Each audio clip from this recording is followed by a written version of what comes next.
कुछ फील नहीं हो रहा, ना मोटिवेशन, ना एक्साइटमेंट, ना प्रेशर, बस एक अजीब सा ब्लैंक। डे 3 और राघव को समझ नहीं आ रहा था ये प्रोग्रेस है या फिर ये भी एक और डाउनफॉल है। कल तक स्ट्रगल था, दिमाग लड़ रहा था, अंदर से आवाज आ रही थी। आज कुछ भी नहीं, ना लड़ाई ना रेजिस्टेंस, बस साइलेंस। और ये साइलेंस डेंजरस होता है, क्योंकि जब तुम्हें कुछ फील नहीं होता तब तुम्हें लगता है कि जो तुम कर रहे हो उसका कोई मतलब ही नहीं है। राघव डेस्क के सामने बैठा था, लैपटॉप ओपन, काम सामने, पर आंखों में वो अर्जेंसी नहीं थी। वो बस स्क्रीन देख रहा था, जैसे बॉडी यहाँ है पर माइंड कहीं और फिर एक थॉट आया, इसका क्या फायदा, मैं कर भी लूं तो क्या चेंज होगा। यही फेज सबसे ज्यादा लोग इग्नोर करते हैं। उन्हें लगता है प्रॉब्लम फेलियर है, पर असली प्रॉब्लम बोर्डम है। फेलियर में दर्द होता है और दर्द तुम्हें पुश करता है, पर बोर्डम तुम्हें धीरे धीरे नम करता है और तुम्हें पता भी नहीं चलता कि तुम रुक चुके हो। राघव ने टाइमर लगाया, 10 minute, same rule, no zero day. पर इस बार कोई फाइट नहीं थी, कोई रेजिस्टेंस नहीं, कोई एक्साइटमेंट नहीं, सिर्फ मैकेनिकल एक्शन।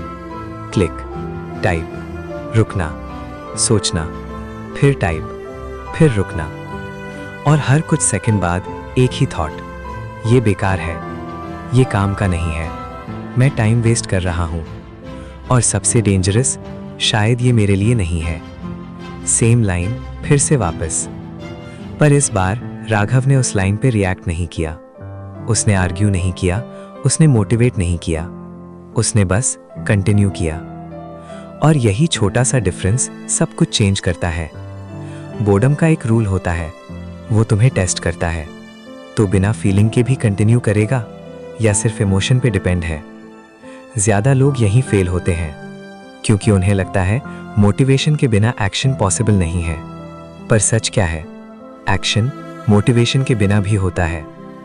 और जब तुम बिना फील किए काम करते हो तब तुम अपने दिमाग को एक नया सिग्नल देते हो, मैं इमोशन का स्लेव नहीं हूं। राघव ने 10 मिनट कंप्लीट किए, फिर रुक गया, फिर वापस स्टार्ट किया, 5 मिनट, फिर ब्रेक, फिर थोड़ा और, टोटल सिर्फ 27 मिनट। कोई अचीवमेंट नहीं, कोई रिजल्ट नहीं, कोई रिवॉर्ड नहीं, पर एक चीज हुई, आज भी जीरो डे नहीं था। और धीरे धीरे ये छोटी कंसिस्टेंसी अंदर कुछ शिफ्ट कर रही थी।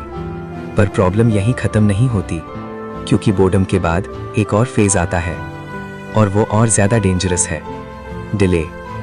जब तुम काम करते हो पर रिजल्ट नहीं मिलता, पहले 2-3 दिन तक तुम मोटिवेटेड रहते हो, फिर 5 दिन, फिर 7 दिन, और फिर एक दिन तुम रुक जाते हो, ना इसलिए कि तुम थक गए हो, ना इसलिए कि तुम बिजी हो, बस इसलिए क्योंकि तुम्हें लगने लगता है कि शायद ये सब काम ही नहीं कर रहा। और उस मोमेंट पे तुम खुद से एक सवाल पूछते हो, मैं इतना कर रहा हूं पर मिल क्या रहा है।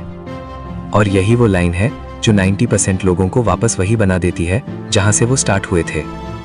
राघव अभी उस पॉइंट तक नहीं पहुंचा था, पर वो उसके बहुत करीब था, क्योंकि अगले कुछ दिन उसके साथ एक ऐसी चीज होने वाली थी जो उसको कंप्लीटली कंफ्यूज कर देगी।